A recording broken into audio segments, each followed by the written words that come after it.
Hello, my name is Dion Smith, and I'm going to be discussing metacognition and problem solving. After this presentation, you should continue on to opening Nancy Zepeda's link where she'll continue the discussion of problem solving, and after that, discuss some of the instructional applications and classroom strategies for us. So let's begin with metacognition. You may be asking yourself at this point, what is metacognition? Most people simply say that metacognition is thinking about thinking, and I suppose that does kind of sum it up. Of course, there are a lot of components and sub-processes issues to discuss when we tackle the topic of metacognition. Metacognition involves an awareness of thought process and learning strategy. It accesses most of your brain structures and attempts to sort of diagram it have not really done it justice. It is complicated, sometimes cyclical, and constantly updating and restructuring cognitive meta processes. So, if we were really to try and simplify the subject, there are basically two aspects of metacognition: knowledge and capabilities. So, the first aspect is knowledge of cognitive processes itself. That is knowing the tasks, strategies, instructional plans, and goals that are involved in a metacognitive process. The second aspect that the book talks about are the capabilities that are required in metacognition. These are things like setting goals and accessing resources. You're going to need to set a goal for your own learning, and you're going to have to seek out sources of information and instruction. Another capability is forming and selecting strategies. Some of these strategies could come from your long-term memory. They might have been taught to you in the past. And sometimes we can form our own strategies on the spot and deal with new things on the fly. A third capability is self-evaluation and monitoring progress, and this is really a higher order process that's very crucial in metacognition. This is where you evaluate your own comprehension, your own success, and that leads us into the last capability and our ability to redirect our effort. This is where metacognition becomes a cyclical process. Allows us to go back to the very start and set new goals, find new or better resources of information, start thinking about different strategies, maybe asking other people what to do. This is metacognition and self-awareness. There are three key components in metacognition that are discussed in Chapter 7. These are planning, evaluation, and monitoring.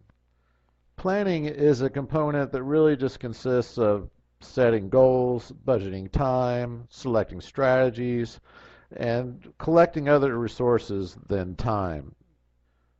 Evaluation speaks more towards one's level of understanding or comprehension. This is a key component where we're able to evaluate ourselves and see whether or not we need to change things up to succeed at our learning process.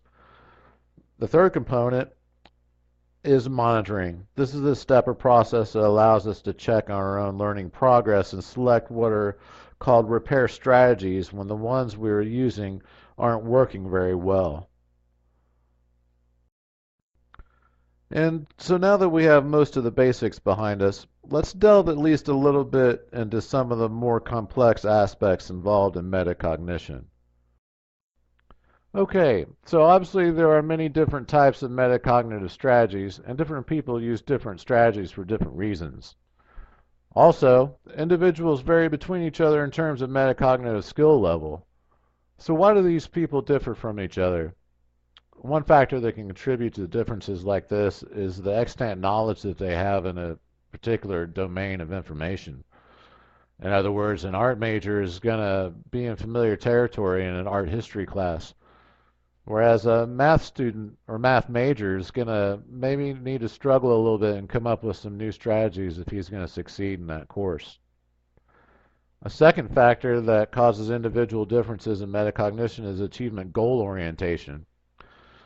In other words, a person that judges their self-worth on how knowledgeable they are is probably going to be better at metacognition than someone who's just worrying about how popular they are in class. A third factor that can contribute to individual differences is a person's self-efficacy beliefs.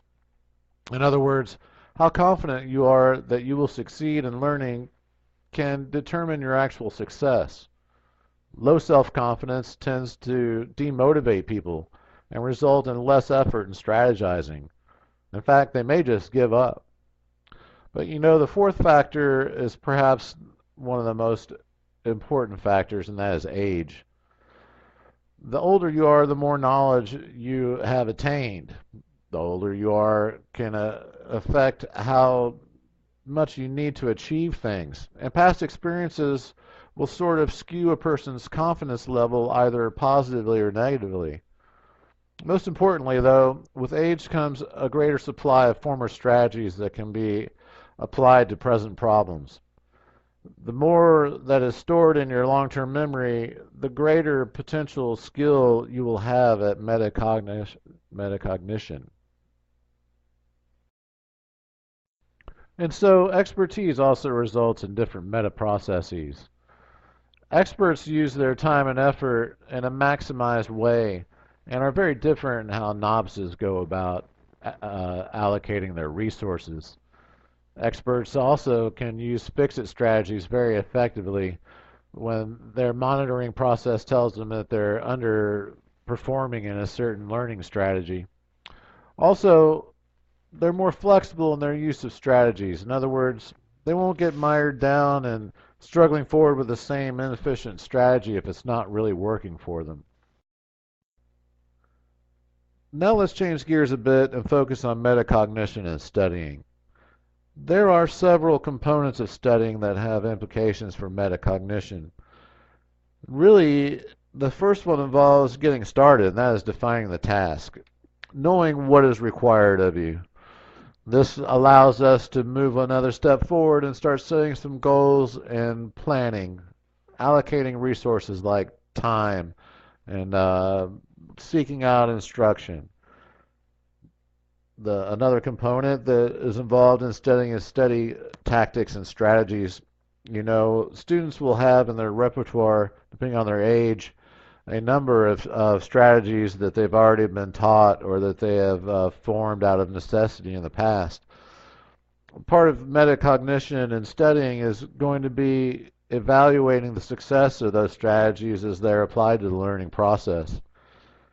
And then, adapting and monitoring begins in a sort of cyclical process of adjusting tasks and picking new strategies and forming new goals is undertaken to find success in learning new things. Obviously, metacognition in younger students will be different than metacognition in older students. But how so exactly? Well, younger kids will have lower awareness of their biases, emotions, and misconceptions. All these, of course, affect metacognition. These are the internal mental world of the student. Older kids will understand their own mind and competency level better than the little kids will. And of course, with age comes more secondary abilities and more tasks that one is good at. So that completes our discussion of metacognition for the moment. Now let's dive into problem solving a little bit.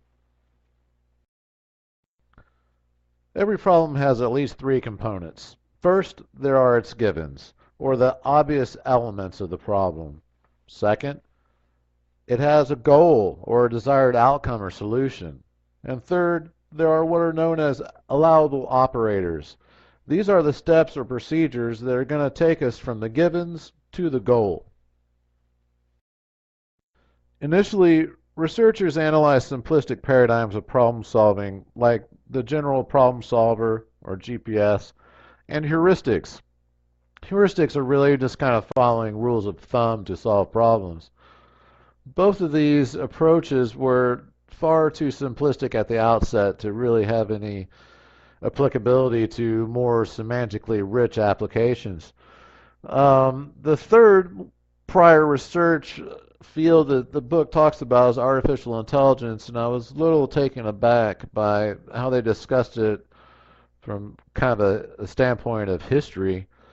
I guess their point is that artificial intelligence in its infancy was a simplistic approach as well and really didn't significantly contribute to our ability to solve problems. However, artificial intelligence is an ongoing field of study, and it's very exciting. Less simplistic, but still insufficient, really, is the ACT-R theory that emerged in the 1990s. The ACT-R theory, or adaptive control of thought-rational, was a huge step forward, but really it isn't useful when you move away from linear problem solving into more intricate and challenging problems. That concludes this presentation, and you should now follow on to Nancy Zepeda's link, and she will continue the discussion of problem solving for us.